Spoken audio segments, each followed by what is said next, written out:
Global, national, and now even local data shows wearing a mask can help slow the spread of COVID-19 and can prevent a person from getting COVID by up to 82%. Wearing a mask or face covering in public spaces in all cities in Salt Lake County is now required. Remember, your mask can protect others, their mask can protect you. To learn more, visit slc.gov. On this week's episode of Capital City News, we hear from Gary Edwards, Director of the Salt Lake County Health Department.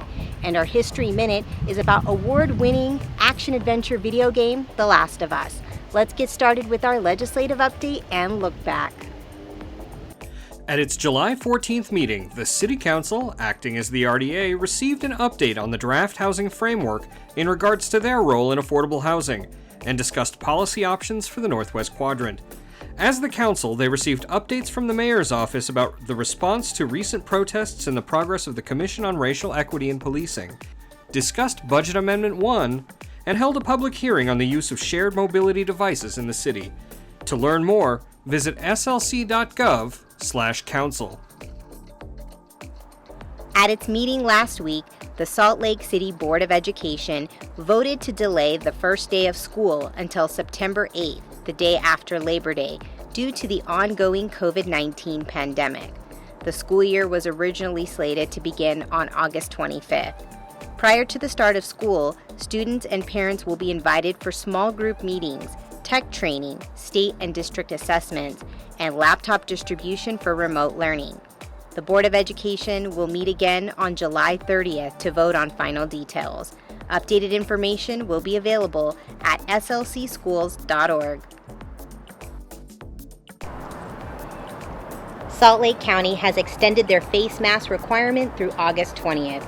This public health order requires face coverings that completely cover the nose and mouth in public areas where consistent social distancing of at least 6 feet is not possible. An overview of the order can be found in multiple languages in the link below. If you do not have a mask, the state is providing a mask for every Utahn. Visit coronavirus.utah.gov/masks to request yours today. If you're planning to head out of your home, please remember to protect yourself and those around you by following these guidelines. Number 1, wear face coverings when out. If you do not have a face mask, the state is providing a mask for every Utahn. Visit coronavirus.utah.gov/masks to request yours today. Physical distancing is still in place. Remember to keep 6 feet distance from those who you are not quarantining with. This includes getting together in any gathering. And last, if you're sick, have symptoms, or belong to a high-risk population, get tested and stay home. To learn more, call 1-800-456-7707.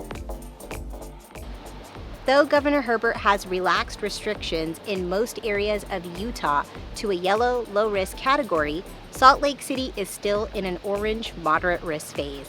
Gary Edwards, Director of the Salt Lake County Health Department, shares updates and ways that you can help slow the spread of COVID-19.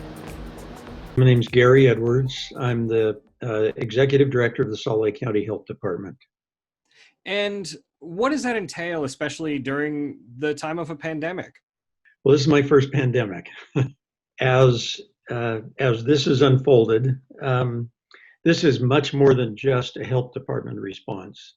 I am currently working out of the county's emergency management building instead of the health department administrative building, because we are very closely tied to the county's emergency management staff at this time. And typically in an outbreak, the health department, we just go about doing the management of that outbreak, while at the same time continuing our regular public health activities. Many of our other public health activities have been scaled way down as we pulled staff to focus specifically on the coronavirus response. The way things are structured currently, the county has to request approval for recommendations like the mask mandate or the color-coded system of risk from the governor's office. Can you talk about how that's worked out? As we all know by now, back in April, the legislature met in special session, and made it clear that for the coronavirus response, we were going to try and be as coordinated as possible as a state. And so the commission was established that makes recommendations to the governor. The governor agrees or disagrees. And if anybody then chooses or desires to have a recommendation or a requirement different than what the governor recommends, we have to get approval from the governor for that. For the most part, the governor has responded to the requests of Salt Lake County, but we've learned how to make it work, and we're getting done what we need to get done. And so, if I can go to the mask discussion first, since that is an example of a specific request that we made of the governor's office. The governor has indicated that he does not want a statewide order, but that he would allow jurisdictions to make that request based on their data. And so Salt Lake County did make that request. It was granted. On the 27th of June, our face covering requirement went into effect. Since the mask order has gone into effect, our percentage of cases has flattened and declined to where we are now 40 to 45% of the state's cases instead of 50% or greater. Much closer to our percentage of the overall state population. We are only one of 3 counties to have the mask requirement. We're really not doing a lot of things different other than that mask requirement. So we believe that that is an indication that what we're doing is having an effect. We've looked also at hospitalization, and our numbers of hospitalization have plateaued while the state's numbers overall continue to increase. Now, certainly there are many other factors, and a factor related to that could be that we have perhaps more younger people contracting the illness than the rest of the state.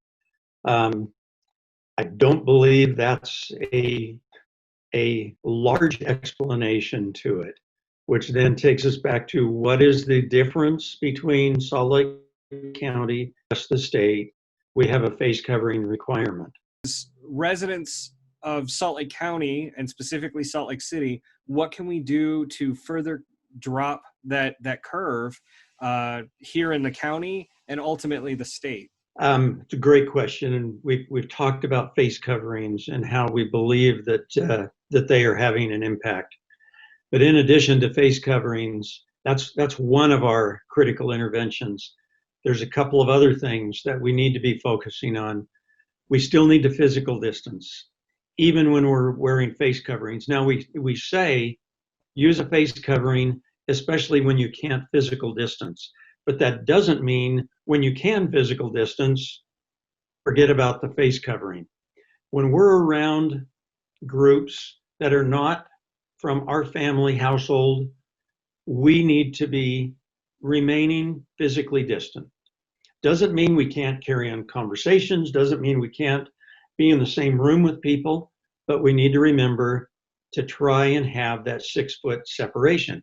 That increases the effectiveness of that face covering. In addition to that, we need to continue practicing good hygiene. We have to remember when we are ill, we stay home. We don't have to wait until we have a positive test confirming it. If we are ill, we need to stay home.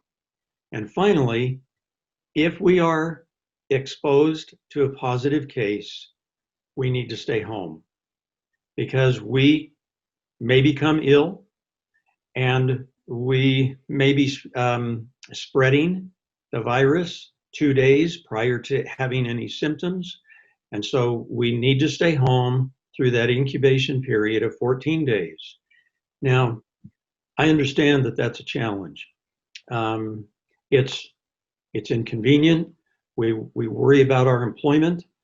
Those are concerns. But if we want to continue progress, face covering, social distancing, hygiene, staying home when sick, staying home when exposed. And now it's time for our History Minute. 2013 saw the release of The Last of Us, one of the best-selling video games of all time, and Salt Lake City has a significant place inside of it. The Last of Us tells the story of a future America destroyed by the apocalypse. After the world is ravaged by a deadly fungal infection in 2013, it falls into decay and anarchy. The game follows Joel, a smuggler who agrees to escape a quarantine zone on the East Coast with a young girl named Ellie. Ellie's immune to the infection that has decimated the population, and Joel needs to get her to people who can use her to help create a vaccine. Their journey takes them to Salt Lake City, which is rendered beautifully in the game. Although it's not a terribly accurate representation of the city's actual layout, it does include a number of notable landmarks from reality, including the temple, the Wells Fargo building, the Walker Center, and others. They even got the right colors and logos for the abandoned Salt Lake City police cars.